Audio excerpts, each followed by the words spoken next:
The microphone stood before him like an accusation, its polished head glinting under the BBC lights as if it somehow understood the weight of what Charles Herbert Lightoller was about to say. 24 years had passed since the Titanic sank, yet as he leaned forward, the years seemed to collapse.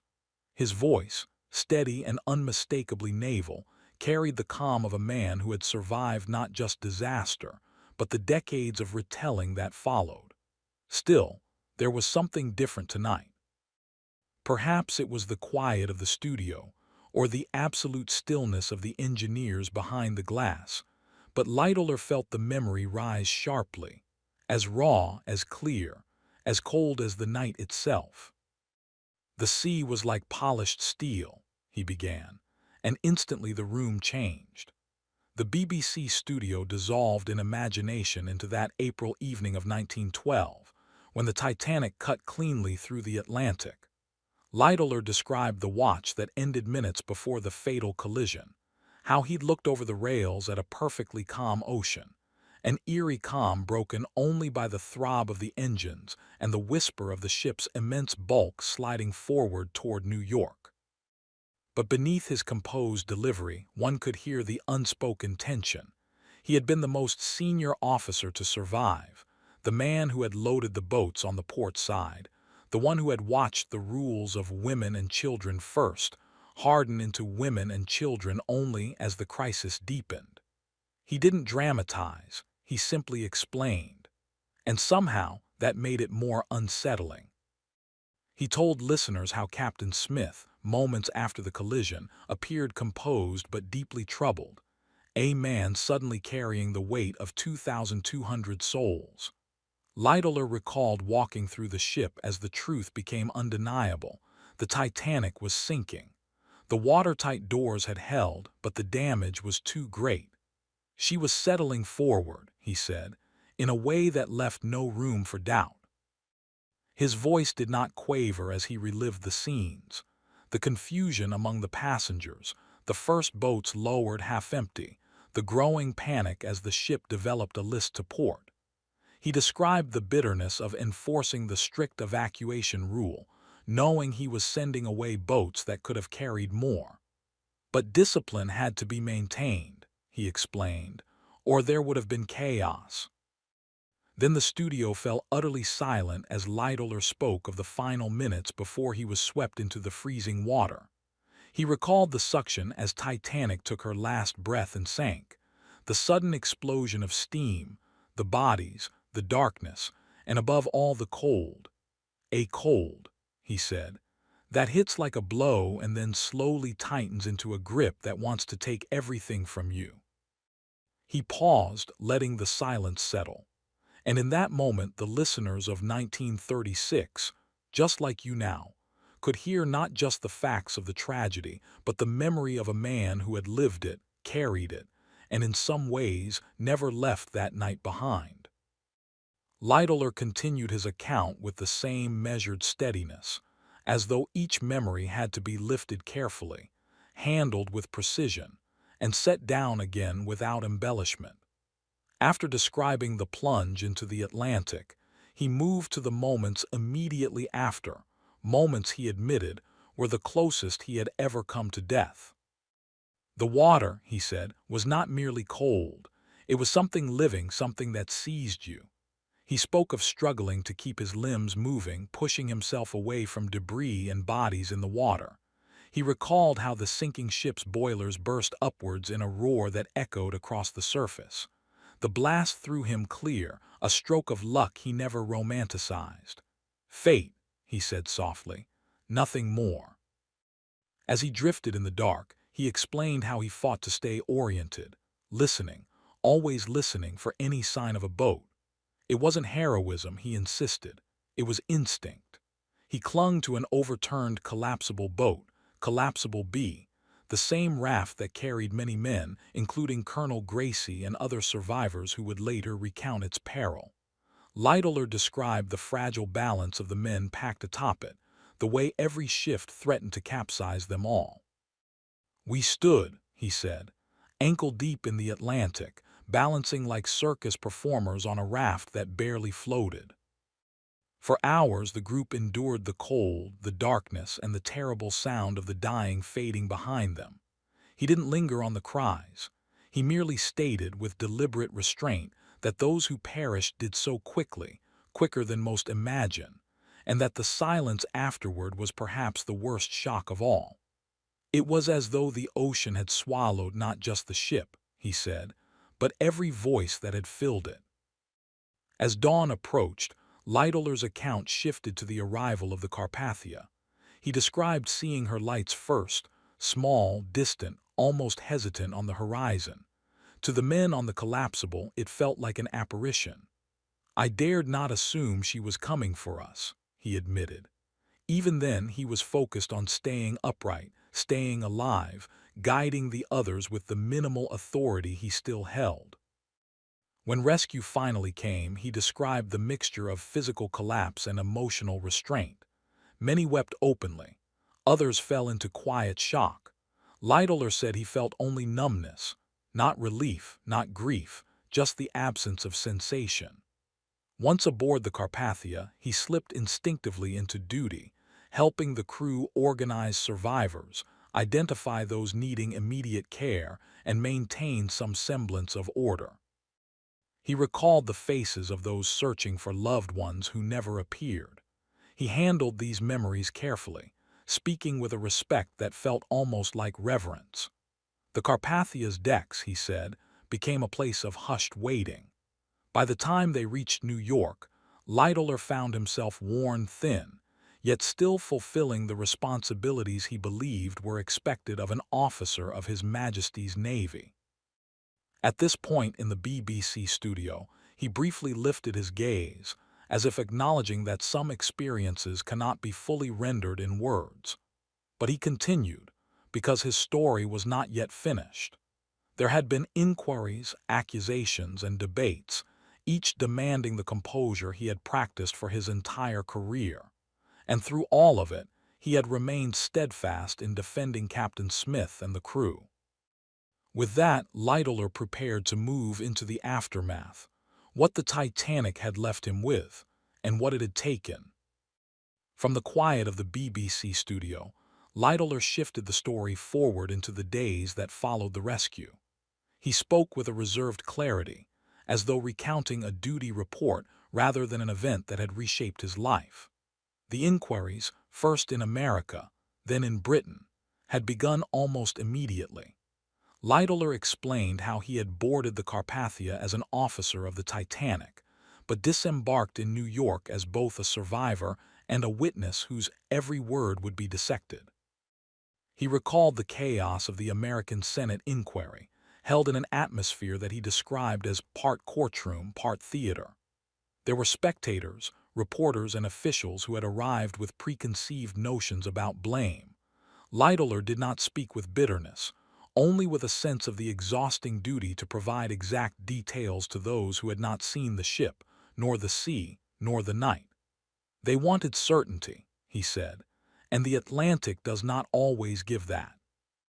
He defended Captain Smith unwaveringly, insisting that Smith had acted as any responsible master would with the information he had.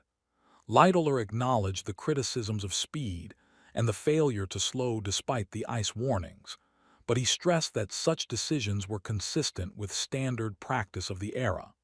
His tone suggested not stubborn loyalty but professional integrity.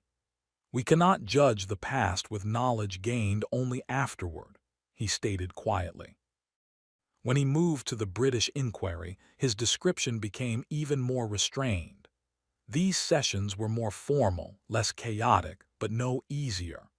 Lightoller explained how every action taken during those 2 hours and 40 minutes of crisis was scrutinized.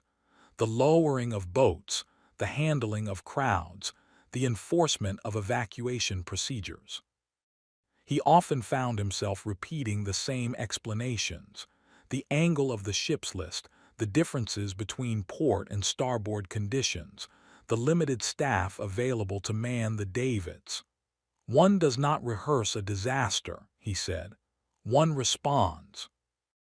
What made the inquiries difficult for him was the perception that he, as the senior surviving officer, carried responsibility for decisions he believed were simply the natural consequences of the ship's condition. He emphasized that the list to port made loading boats on his side far more complicated, and that women and children first was not a choice but an established maritime rule. Yet he acknowledged the tragic irony that boats had left the starboard side carrying more men due to different circumstances and different officers. He stated it without criticism. Lightoller never blamed a fellow crewman in public. The BBC audience in 1936 would have sensed how deeply these questions still pressed on him, not because he feared condemnation, but because he felt the weight of history settling on those moments. There was a firmness in his voice when he repeated that discipline had saved lives. Without it, he believed the loss would have been far greater. Only after the inquiries were concluded did he truly return to life outside the shadow of the Titanic, and even then, his experiences were often refracted through the public's relentless fascination with the disaster. He resumed his career at sea, but the tragedy followed him like a tide that retreated only to swell again at unexpected moments. He did not dwell on personal struggles, but he hinted that peace came slowly. Yet Lightoller remained a sailor to his core. As he told the BBC interviewer, "The sea gives and the sea takes," a phrase that sounded more like philosophy than resignation. He had returned to serve, to command, and to face dangers far beyond the iceberg that had defined so much of his public identity. And those later dangers, he suggested, revealed as much about him as his night on the Titanic ever could. With the inquiries behind him, his life moved into a world that would soon be changed by another kind of conflict, one that required courage of a different nature, but courage all the same. Lightoller's voice grew calmer as he moved beyond the inquiries and into the years that followed, years in which he sought, sometimes consciously and sometimes instinctively, to anchor himself in normalcy. After the Titanic, he returned to service with the White Star Line, though he spoke of it briefly, almost dismissively, as if those post-disaster voyages were mere interludes between greater storms. He never returned to the Titanic's sister ships, but he continued sailing, his competence trusted and his resolve undiminished. Still, he admitted that he had become a different sort of officer, more deliberate, more cautious, carrying a memory that sharpened his senses but rarely revealed itself in words. He retired from the White Star Line in 1929, a decision he described as practical rather than emotional. The world was changing, the era of the great liners shifting, and he felt it was time to settle into civilian life. Lightoller then recounted how he and his wife, Sylvia, purchased a small motor yacht, the Sundowner, which would later become famous for reasons he could not have predicted at the time. The BBC interviewer asked him about those quieter years, and Lightoller spoke of them with warmth. Summers on the Thames, small voyages, the gentle rhythm of peacetime. After decades of serving aboard ships of iron and steel, he found comfort in the wooden decks and peaceful waterways of England. But history would not leave him undisturbed for long. As Europe drifted toward conflict in the 1930s, Lightoller felt, as many sailors did, an uneasy pull, a sense that the ocean he loved might once again become a theater of war. He did not frame this as foreboding. Rather, he suggested that it was an instinct born of long experience. "The sea," he said, "reflects the world, and when the world grows restless, so does the sea." When the interviewer gently steered the conversation toward the early days of the Second World War, Lightoller spoke with quiet pride, not of heroism, but of readiness. He recalled how, in 1940, after Dunkirk had become a desperate necessity, he was approached to lend the Sundowner to the Admiralty. Instead of handing over the yacht, Lightoller volunteered to take her across the channel himself. His sons accompanied him, one officially, the other stowing away, and together they navigated through smoke, shellfire, and chaos to rescue nearly 130 soldiers, far more than the vessel was intended to carry. He never exaggerated this event; if anything, he minimized it. But what he did say revealed much about his character. "I had the ship," he explained to the BBC. "I had the experience, and there were men who needed taking off that beach. It was not bravery. It was simply the thing that had to be done."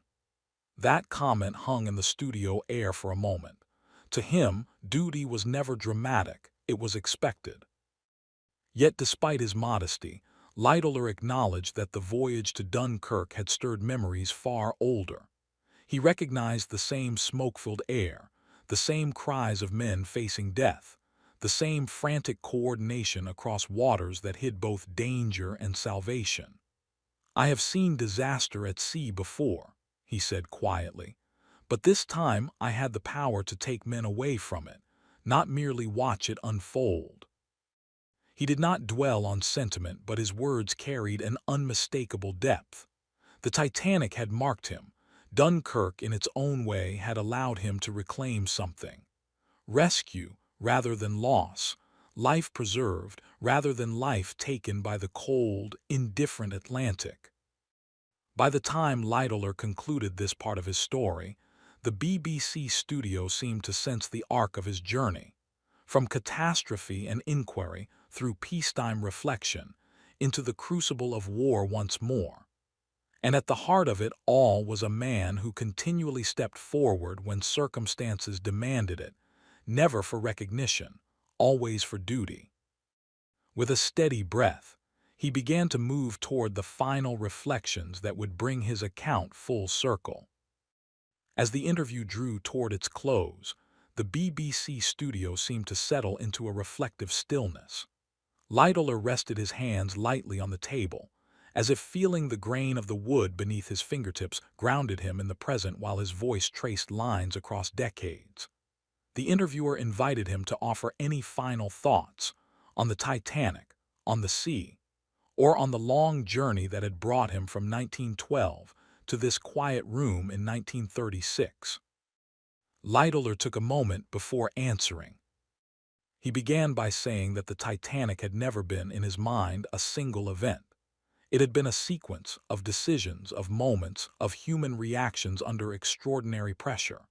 And though he had told the story countless times, he stressed that no telling could fully convey the texture of that night.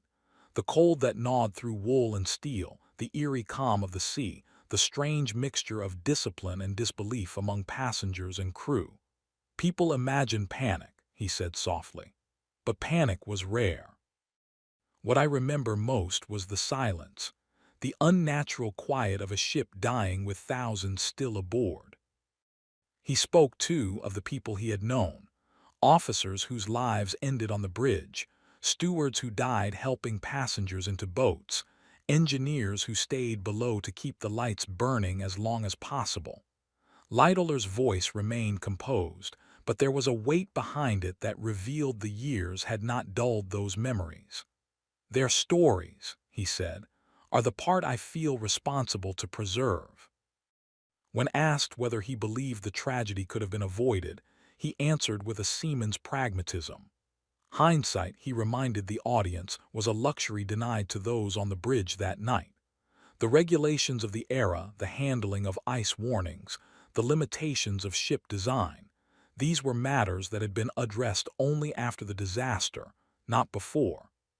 "The sea teaches hard lessons," he said, "and nations often learn them only once the cost has been paid." He also reflected on the public's fascination with the disaster. At first he had felt uncomfortable seeing the Titanic turned into legend, its facts polished or distorted, its human stories overshadowed by its scale. But over time, he had come to understand that the ship represented more than tragedy. It symbolized ambition, vulnerability, and the hubris of an age that believed itself beyond catastrophe. "Perhaps," he mused, "the reason people still ask is because the Titanic reminds us of the line between certainty and fate." As the interview approached its final minutes, Lightoller offered a rare glimpse into the personal impact of the disaster. He admitted that the memory had followed him, not as a specter, but as a stern teacher. It had shaped his decisions, sharpened his instincts, and deepened his resolve in later years. He mentioned Dunkirk only briefly, but acknowledged that perhaps the events of 1940 had, in some measure, balanced what the Atlantic had taken in 1912. He had been able to save men rather than lose them. "I do not consider myself lucky," he said calmly, "but I have been given chances to do what is right." The interviewer then asked what he hoped listeners would understand about his experience. Lightoller paused, then answered with the simplicity that marked all his judgments. "That we did our duty," he said. "Every man aboard her, crew and passenger alike, faced the night as best he could. Some lived, some died, but there was courage in more places than history always remembers." The lights in the studio dimmed slightly as the engineer signaled the end of the broadcast. Lightoller offered a polite smile, removed his headphones, and rose from the table. For a moment he stood in thoughtful silence, as though the act of telling the story had carried him briefly back onto that cold Atlantic deck. But then he straightened, nodded to the staff, and stepped out of the studio with the composed bearing of the officer he had always been. And just like that, the door closed softly behind him, leaving the echo of his words, the weight of memory, and the enduring presence of a man who had lived not just through history, but through the telling of it.